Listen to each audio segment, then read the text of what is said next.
Nossa conexão retomou. Move as águas, Senhor. Move as tuas águas, Pai.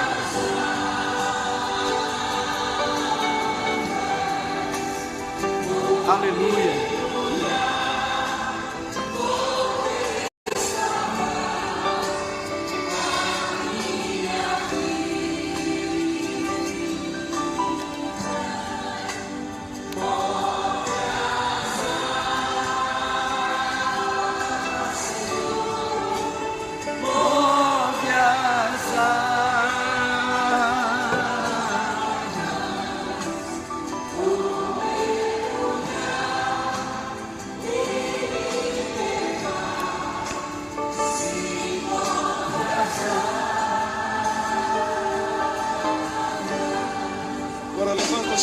Aleluia. Levanta bem alto as suas Glórias ao mãos. teu nome. Comece a orar. Comece a orar pelo Brasil. Está chegando. Oh Deus, nós queremos declarar, Pai, Deus vai mover o nosso país. o tempo de mover as tuas águas na nossa nação, Deus vai mover a sua nas nossas vidas. Deus vai mover É tempo de mudança de sorte. Deus vai mover. É tempo de restauração. É tempo da glória do Senhor entrar em nossas vidas. Comece a profetizar, Aleluia. meu querido. Aleluia. Profetiza o mover de Deus. Glória a Deus. Profetiza o mover de Deus. Oh Deus, A nós sua voz. declaramos esse mover alcançando cada vida, cada um desses amados que estão ao vivo conosco. Nós proclamamos a bênção, o mover do Espírito, o mover de Deus venha sobre sua vida, em nome de Jesus. Move, Senhor, move as tuas águas, em nome de Jesus. Talita, seja bem-vindo. Move as águas, Senhor. Maria José, Deus abençoe. Aleluia. Vou mergulhar. Juliano, Piso Sul. Juliana, que retornou conosco. Liliana, pastora Raquel. Murilo Lopes, Deus abençoe. Glória a Deus. Aleluia. Cantinho Mineiro, Paulo, Deus abençoe. Bom almoço aí para vocês. Senhor, move as tuas águas, Pai. Em nome de Jesus. Em nome de Jesus, Leia. Deus abençoe, querida. Seja bem-vinda à nossa transmissão ao vivo. Célia Pereira, Deus abençoe. William Garcia, Deus abençoe, querido. Liliana Marchand, Deus te abençoe. Em nome de Jesus. Move, Senhor, move as tuas águas sobre a tua igreja, sobre o teu povo. Move, Pai, move sobre nossas vidas, Pai. Em nome de Jesus. Pastor Jair, apóstolo Jair, Deus abençoe grandemente a sua vida, seu ministério. Seja tempo de mudança de sorte, que o Senhor venha mover as suas águas na nossa direção, em nome de Jesus, em nome de Jesus, em nome de Jesus. Oh Pai, glórias ao teu nome, Senhor, glórias ao teu nome, aleluia. A Ele seja toda a glória, a Ele toda a honra. Agora continue orando, continue orando.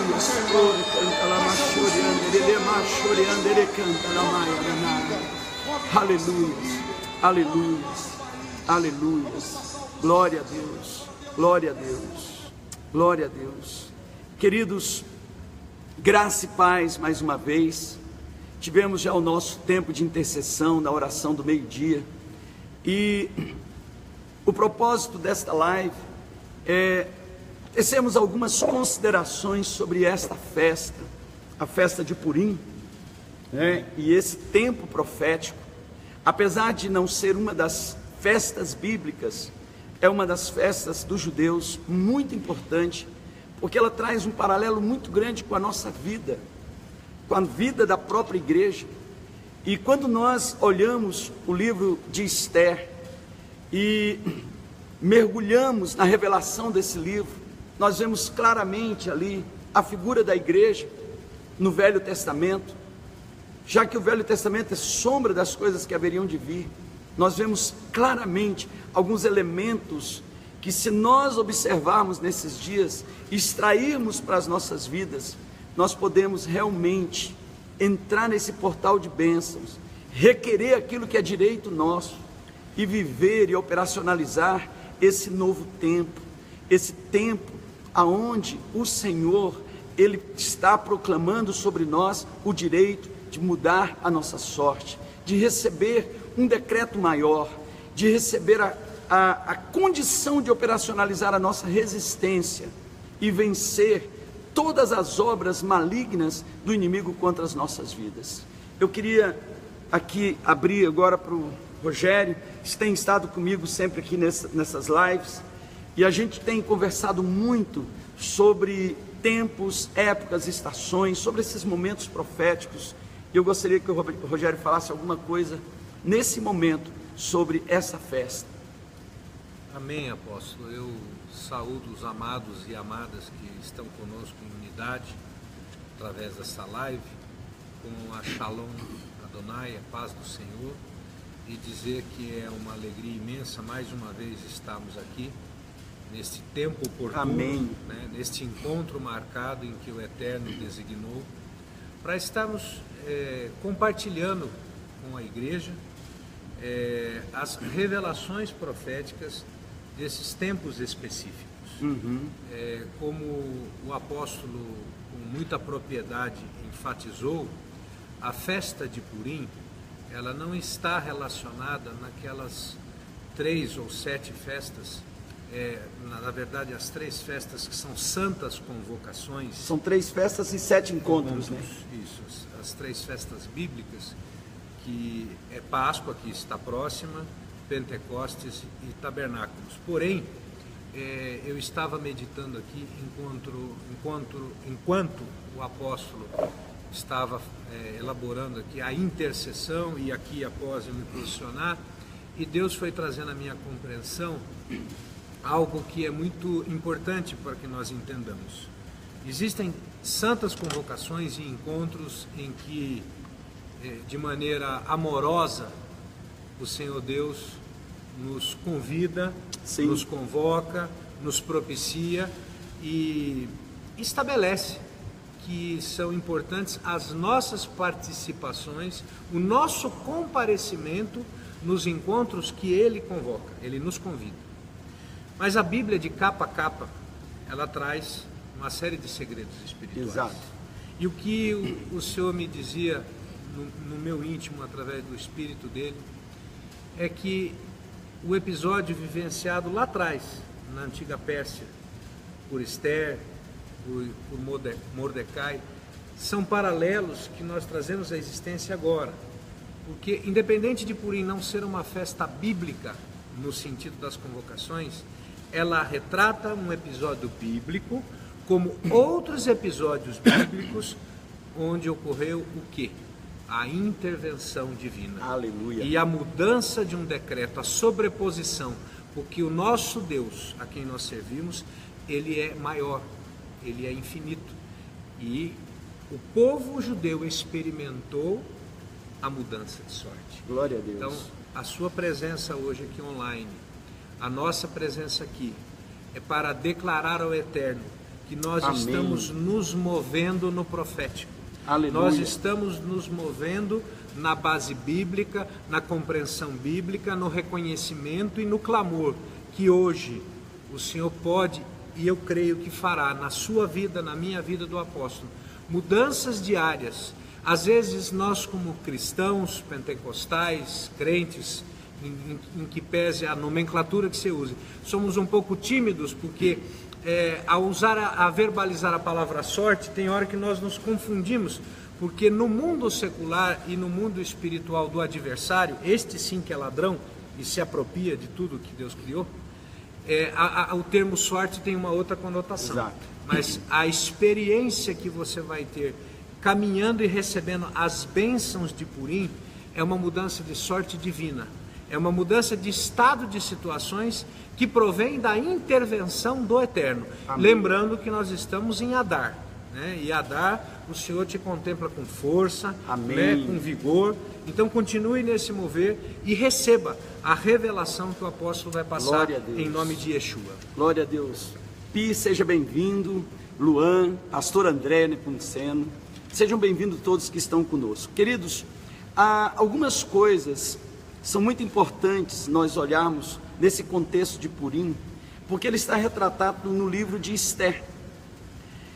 E o livro de Esther, se você tiver a curiosidade de lê-lo, você vai perceber que é o único livro na Bíblia onde o nome de Deus não está presente. Então você não vê o nome de Deus, você não vê a citação do nome de Deus. Ele está oculto, ele está escondido. E na verdade, o que o livro de Esther quer mostrar é que apesar de Deus não estar visível, não significa dizer que ele não está agindo. Amém. Talvez você nesses dias tenha vivido alguns momentos que você não tem visto Deus. Parece que Deus está distante de você, mas algo que eu quero lhe falar nesta tarde, nesse momento, apesar de Deus não estar visível, Ele está agindo na sua vida. Amém. Deus nunca é surpreendido, guarde isso, Deus nunca é surpreendido. A Bíblia diz que tudo já está determinado por Ele, os nossos dias estão escritos e determinados por Ele. Quando nós olhamos a citação de que o Cordeiro já tinha sido sacrificado antes da fundação do mundo, então antes do homem pecar e haver a necessidade da redenção, o Senhor já tinha providenciado. Ele nunca é pego de surpresa. Satanás nunca vai pegar o nosso Deus de surpresa. E é isso que nós precisamos entender. E a conotação do livro de Esther é exatamente essa. Apesar do nome de Deus não estar presente, a ação de Deus ela é real do início ao fim. A ação de Deus ela é real do início ao fim. O livro de Esther, ele começa com um grande incidente. E até esse incidente já estava nos planos de Deus. Porque esse incidente, ele acontece no palácio quando a rainha mãe, a rainha que tinha direito a tudo, não quis honrar o seu rei. A rainha Vasti não honrou o seu rei. Para qualquer um, isso é apenas um episódio, mas dentro do propósito de Deus, isso faz parte das peças que Ele está movendo para trazer livramento para o seu povo lá na frente. O que a gente precisa entender é que naqueles dias em que o povo judeu estava cativo, eles foram levados cativos para a Babilônia, e agora o Império Babilônico foi dominado pelos persas. Naqueles dias havia um homem que era herdeiro de um rei que deveria ter sido morto por Saul, um rei amalequita chamado Agag. Deus disse: destrua os amalequitas. Saul poupou o melhor dos amalequitas. Saul poupou Agag. E aqui eu quero abrir um parênteses, queridos.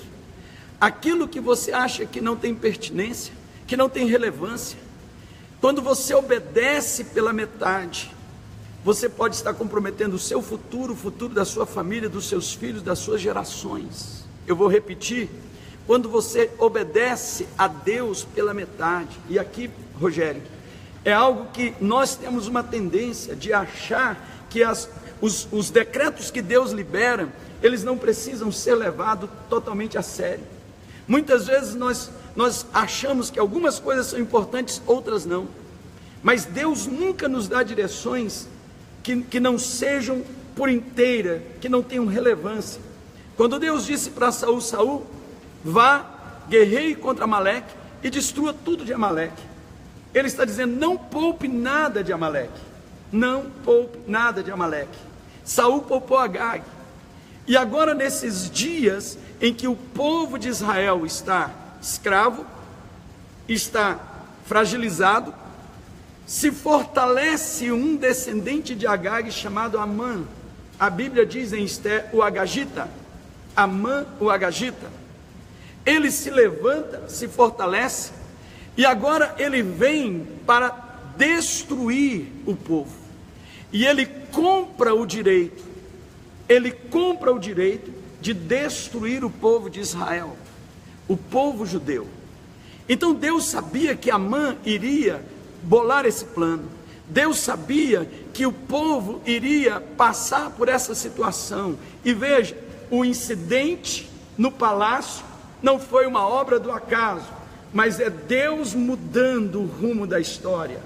Algumas coisas eu quero falar para você hoje, talvez nesse momento estejam acontecendo, ou aconteceram nesses últimos dias, e você não percebeu Deus articulando o rumo da história, porque logo que Vasti tomou aquela atitude, a Bíblia diz que os conselheiros do rei disseram a ele: coloque Vasti de lado, destitua ela do posto de rainha principal, e vamos fazer um concurso para que seja elegida uma nova rainha. Agora deixa eu colocar algo para você, eu quero já entrar aqui para você perceber claramente. A Bíblia diz que há 2000 anos o Rei dos Reis veio, e veio para quem? Veio para Vasti, chamada Israel, veio para o que era o seu, veio para a sua amada, mas a sua amada não o honrou, a sua amada não o honrou, não compareceu, não veio, rejeitou ele. Eu não sei se você está percebendo, olha a nossa história lá. De repente, a escrava Hadassa entrou no concurso, entrou naquele concurso, e ela foi eleita a futura rainha. Ela foi eleita no lugar de Vasti. Jesus, a palavra de Deus diz, veio para o que eram os seus, e os seus não o receberam. Mas a todos quanto receberam, deu-lhes o poder de se tornarem filhos de Deus. O Senhor operacionalizando para nós, queridos, esse direito. Olha que coisa linda, olha a nossa história. Porque quando Hadassa entra nesse concurso, ela não entra com o nome de Hadassa, mas ela entra com o nome de gentil, de gentia, o nome de Esther. Esther é a figura da igreja entrando no palácio real. É a menina que está sendo preparada para ter encontro com o rei. É a menina que está sendo adornada. É a menina que o Senhor coloca no lugar certo para cumprir um propósito certo. Veja, o povo iria passar por um momento muito difícil. O Senhor gera um incidente, coloca dentro do palácio uma filha dele, e na porta do palácio, quem está? Mordecai. E Mordecai, ele simboliza exatamente o mover profético, o ministério profético, aquele que está o tempo todo incitando a menina, a igreja, a rainha, que está incitando, que está trazendo a luz para a rainha, o que ela significa. Esses são dias de nós entendermos, igreja, que o Senhor, Ele nos colocou no lugar mais privilegiado, na sala do trono do Rei Jesus. Eu vou repetir, a história de Purim é uma lembrança de que você e eu, que éramos escravos, nós fomos colocados exatamente no palácio real. Para quê? Para um propósito. Qual é o propósito da igreja diante de Jesus? Ser intercessora. A igreja precisa despertar para a intercessão.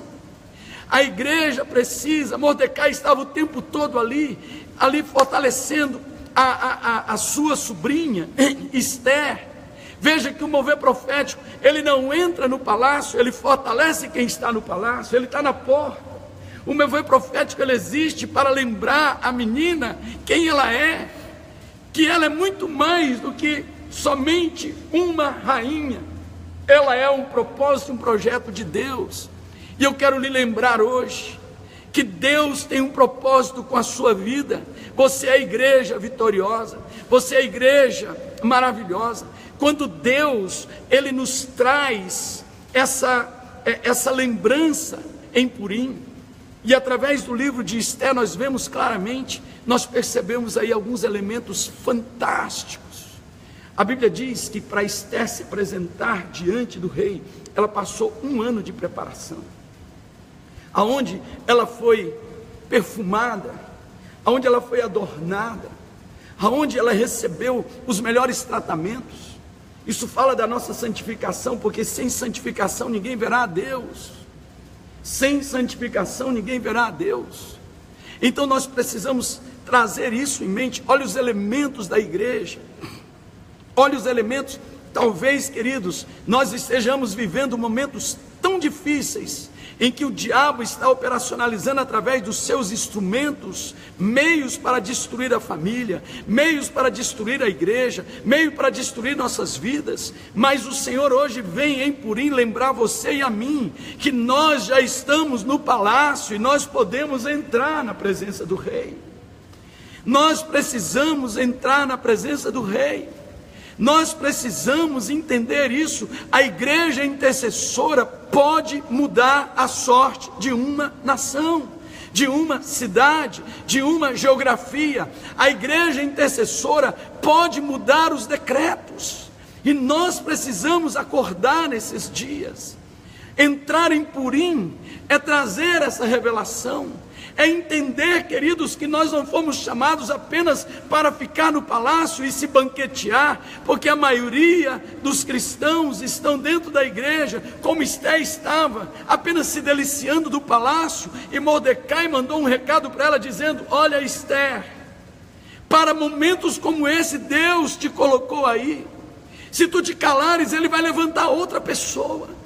Mas lembre que não é pelo fato de estar no palácio que tu estás livre. E hoje eu quero falar isso para você. Não é pelo fato de você estar no palácio, de você estar na igreja, que você está livre das intempéries. Então exerça, igreja, exerça o seu papel intercessor. Esther tomou uma posição direcionada pelo profético, por Mordecai.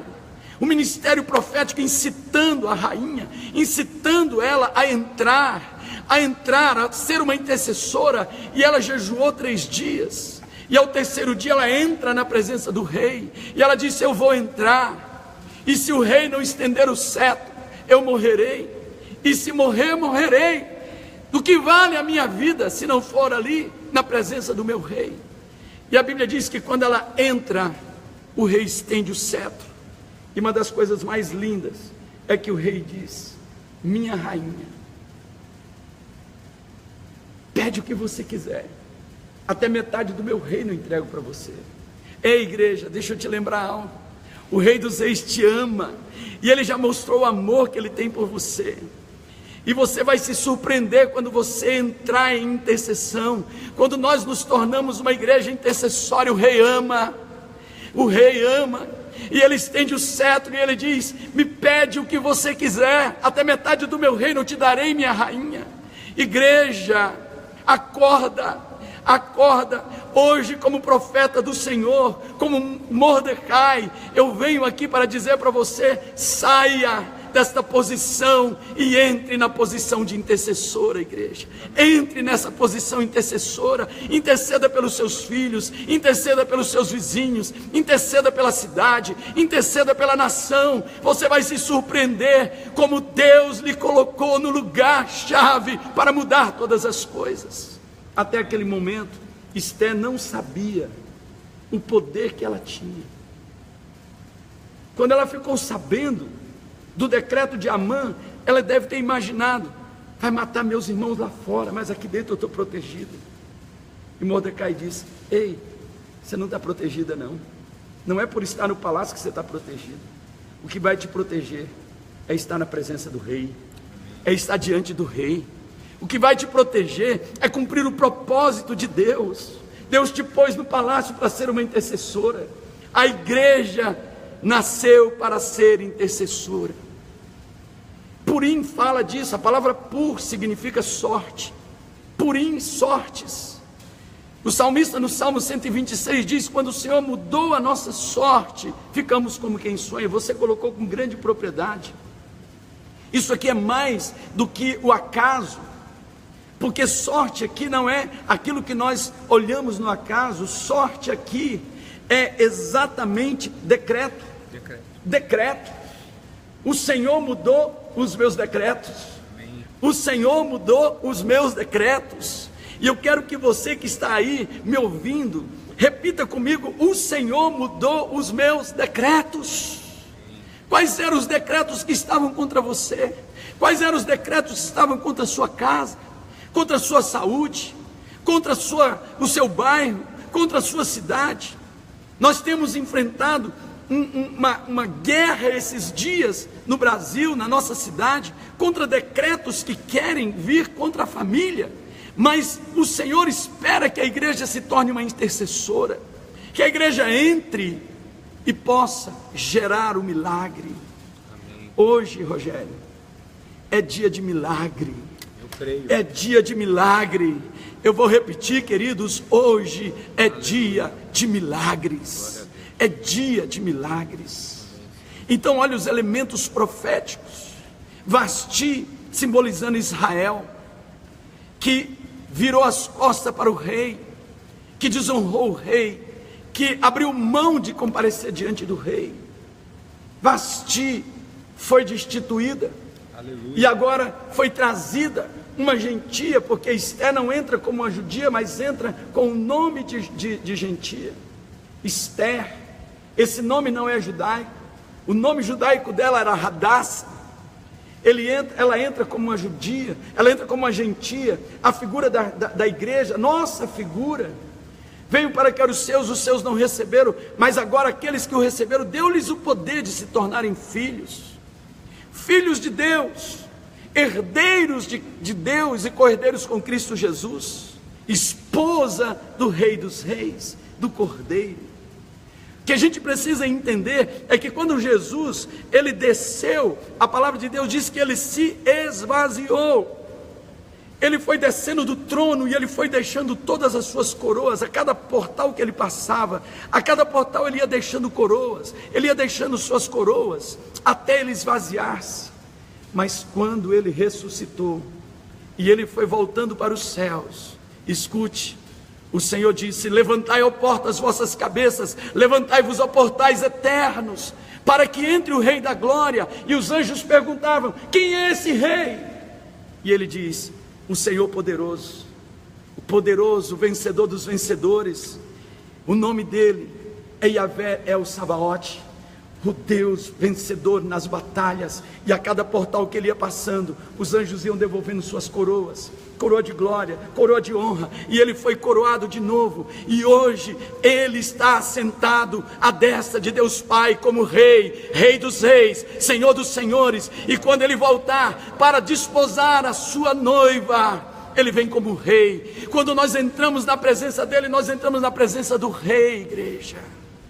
Que privilégio, que coisa tremenda, que privilégio. Então, Rogério, hoje é um dia profético. É um dia profético. Eu não sei se você está entendendo aquilo que está ao nosso redor nesse momento, o nível de revelação que Deus está trazendo para nós. Eu queria que você falasse um pouco mais daquilo que Deus está aqui falando conosco. Queridos, se você tiver alguma dúvida, alguma pergunta para fazer, daqui a pouco nós vamos abrir para perguntas, para que a gente possa fazer dessa nossa live um bate-papo muito bom. E eu louvo a Deus porque essas lives aqui, elas têm sido grandemente divulgadas, e muita gente tem nos dado feedback dizendo quanta bênção está sendo para as suas vidas. Rogério.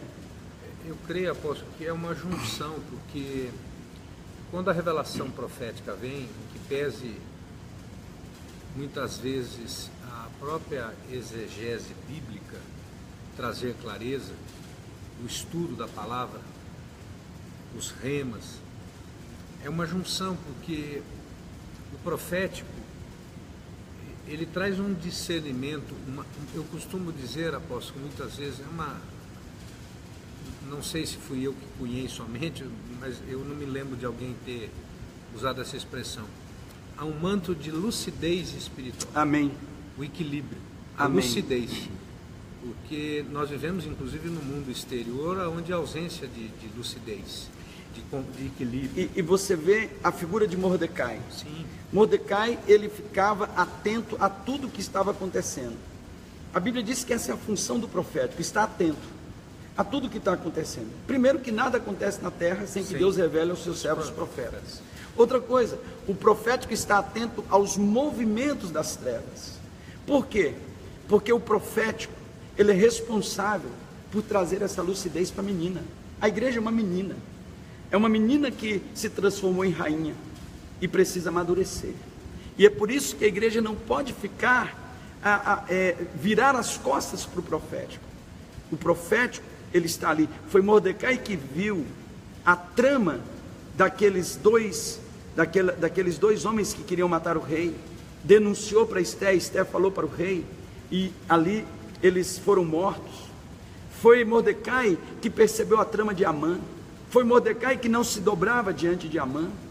Então foi Mordecai que operacionalizou todo esse processo para que a menina entrasse na presença do rei. Então realmente a revelação profética, ela traz essa lucidez. E o interessante, que é algo que marca a história da igreja, inclusive das nossas vidas, com o próprio Deus, porque o Senhor, Deus, Ele é onipotente, Ele é onisciente, onipresente, mas Ele usa a vida dos seus, Ele tem os seus agentes aqui. Mordecai é um agente celestial. Ele tinha um desígnio, ele tinha um chamado, ele tinha uma comissão, como os demais profetas de outrora e os contemporâneos. E eu dizia dessa junção no sentido do conhecimento bíblico. O profético traz a revelação. O portal que se abre hoje nos permite acessar as bênçãos redentivas de Purim. Amém. Mas em que pese, muitas às vezes, bom, eu sei que nessa data é Purim, eu sei que nessa data o Senhor livrou o povo de Israel, e eu posso entrar debaixo desse manto. Amém. Mas mais do que você ser visitado pela revelação profética, o conhecimento nos fortalece. Amém. Você está comendo do pão vivo que desceu do céu. Aleluia. A palavra nos nutre, ela nos fortalece. Amém. Então não é só porque o nosso líder, o apóstolo, convocou e você entende que é algo abençoado, porque o nosso apóstolo é o nosso profeta e tem a direção espiritual, e você sabe que você está fluindo nesse rio, mas você tem a oportunidade de entender e ser um agente multiplicador. Porque as pessoas vão perguntar o porquê, e você está saindo daqui com as respostas destes porquês. Glória a Deus, glória a Deus. Então, esses momentos, esses portais, eles são extremamente importantes. E eu quero falar algumas coisas bem rápidas aqui para nós encerrarmos e abrirmos para as perguntas. Para você viver a bênção do Purim é necessária, a primeira coisa, operacionalizar o direito de resistir. Para resistirmos, nós temos que operacionalizar esse direito. Nós fomos chamados para transformar situações. Amém. Diga bem claro, eu fui chamado para transformar